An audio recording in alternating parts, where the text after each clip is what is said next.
Starving yourself is not a strategy. It is self-sabotage. And so many women believe that the less you eat, the faster you'll lose weight. But that approach is the thing that is keeping them stuck.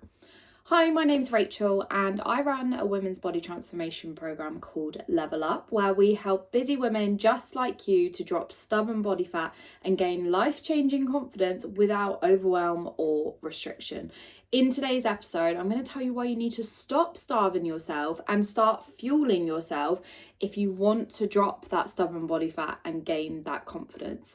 And this is one of the biggest shifts that I see my clients make when they join Level Up, and it totally changes the game for them, just like it did for me.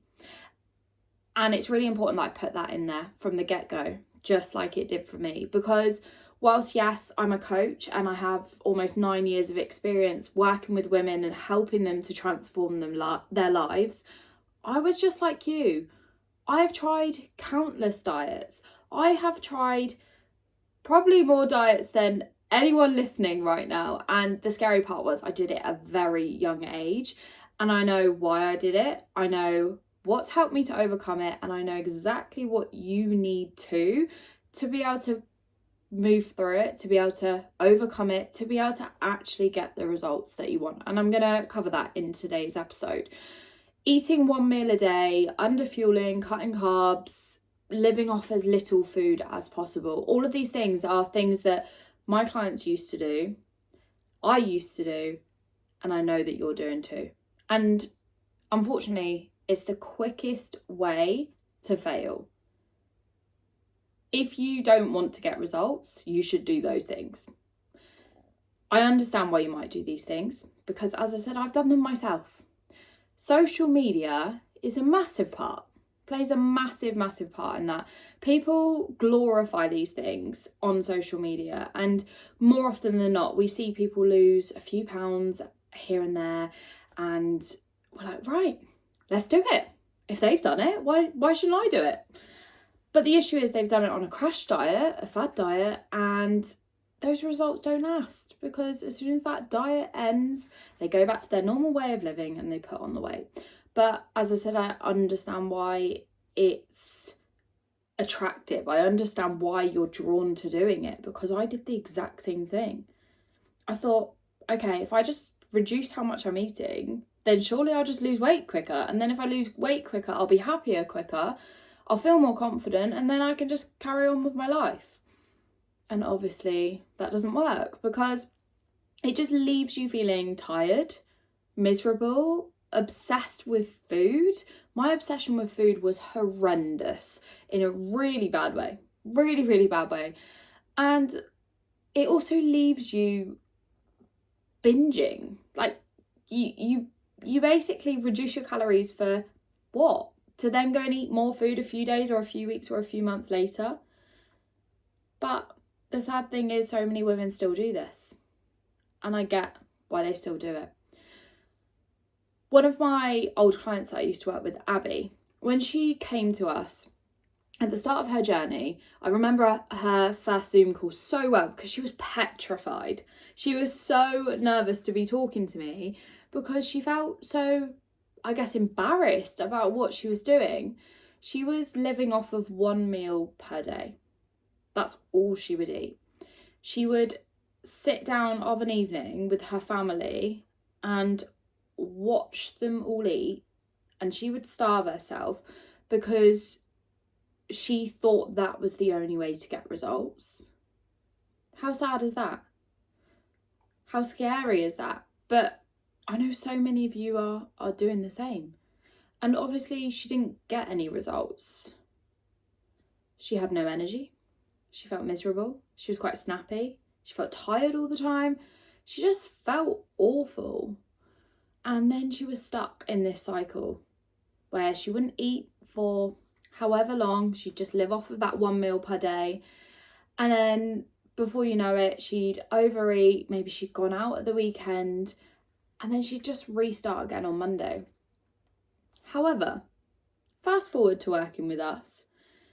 Abby actually dropped 18 pounds of body fat whilst eating more food than she ever had before. She felt incredible. Her confidence went through the roof. She loved what she saw in the mirror. She took part in one of our Level Up photo shoots. And she also came on our first ever retreat to Portugal, where she felt incredible. And that's what happens when you start fueling yourself instead of starving yourself. Starving yourself is punishment. Fueling yourself is literally fueling your life. And what I mean is, when you cut calories, when you reduce what you are eating, it doesn't just impact your body. It doesn't just impact how you look in the mirror. What it does is show you and control every aspect of your life. And this is the thing. Proper fuel, and when I say proper fuel, I mean adequate amounts of food, high quality food, gives better fat loss results. It will produce better fat loss results. It will give you more energy, and as a byproduct, it will increase your confidence. When you actually fuel yourself properly, that is, your energy is going to skyrocket. You're going to build lean muscle because you're going to be eating more. You're going to be fueling yourself. You're going to be following a plan. You're going to be training.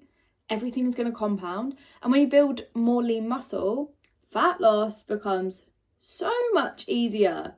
So much easier. And you're going to feel more in control. Instead of having all of these random cravings, because I don't know about you, but I can remember a time when I used to have an office job. So this was before I was a coach, and this was in the midst of me under eating significantly. And I would be in the office, as lots of offices I'm sure do the same thing, where they have treats, etc. that are bought in, cakes, crisps, biscuits, chocolate, you name it. And every day I would go in with the intention of, okay, I know I'm just going to have one meal today. And I would see all of my friends that I was working with just enjoying all these foods. And I was so frustrated. In my head, I was battling with this voice that was saying to me, go on, eat it, one won't hurt. And then the other voice was like, no, you need to eat less to be able to lose more. Honestly, I was so exhausted come the end of the day, not because of the job and the angry customers I was dealing with, but because of this constant conversation that would not leave my mind. Starving yourself also slows down your metabolism, which obviously is going to make fat loss harder anyway.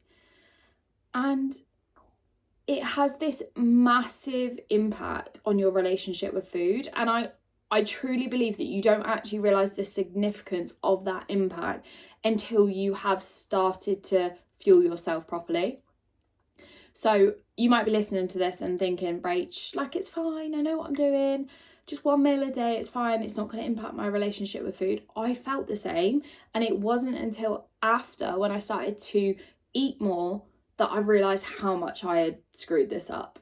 I realised actually how much my thought processes around food was controlling a lot of aspects of my life, if not everything, because I would be then worried about, okay, well, my friends want to go out for food, so what can I have?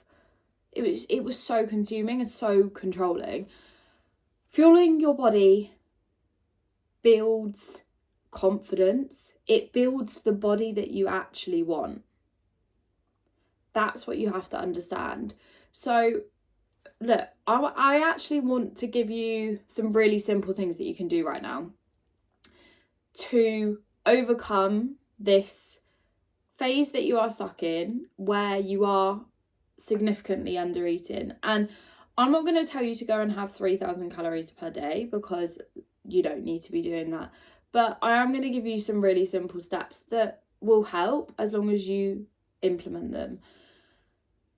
It might seem a bit overwhelming. You may be worried about going from not eating much to, shall we say, eating quote unquote a lot. But the thing is, you were never not eating much. If you were stuck in the cycle of restricting yourself to one meal or just very low calories for a few days, a few weeks, and then you would go and binge, overall, you were eating probably the same amount of food. You would have been eating way more than you actually realised. So what I'm about to say is simple. Don't let it overwhelm you, and actually commit to doing it. And it is as literally as simple as this. Number one, commit to having 3 meals per day. Now, I know you're probably panicking and thinking, Rach, I can't do that because I'm going to suddenly put on loads of weight. You won't. You 100% won't. Side note, obviously don't go and have 3 McDonald's per day. Please make sure that these meals are high quality, whole foods, nutritious meals that are going to fuel your body. And that leads me into step number 2. With each of these meals, make sure you have a decent source of protein. I don't mean a protein bar or protein powder or anything else that's really heavily processed. I mean lean, healthy, whole food sources, meats, fish, cheese, eggs, yogurt, the list goes on. 3 meals a day, protein with every meal. And the final step, in those meals, have a good combination of carbs, protein, and fats. You need every one of those 3 things. One of those 3 things won't make you gain weight. One of those 3 things isn't bad for you. You don't need to cut carbs. You don't need to cut fat. You need to have it all. Our body needs it all. You actually don't need to do more than what I've just given you to begin with. 3 steps, 3 meals per day, add protein to each meal and get a decent balance of carbs, protein and fat. If you do that for the next 2 weeks, I guarantee that you will notice not only a difference in terms of you're probably not going to feel hungry, but your energy will go through the roof, your skin will change, your hair, you'll start to have this natural glow about you, you'll feel better in yourself, you'll more than likely drop weight, and you'll start to feel confident. And that's just 2 weeks of doing 3 simple things. Commit to doing it. There is no point you listening to this episode if you're not going to do anything off the back of it. If this episode hits home, if you are like, do you know what, Rach? What you spoke about there literally sums me up to a T, and you need to break free from this life controlling, shall we say, cycle of starving yourself and actually learning how to stick to your goals. I've put together a free training for you. There's a link in the description, and it's going to show you how you can actually stick to your goals even when you don't feel motivated to do it. The link is in the description. Pop your details in and I'll send it straight over. Hope you've enjoyed this episode, and I look forward to speaking to you on the next one.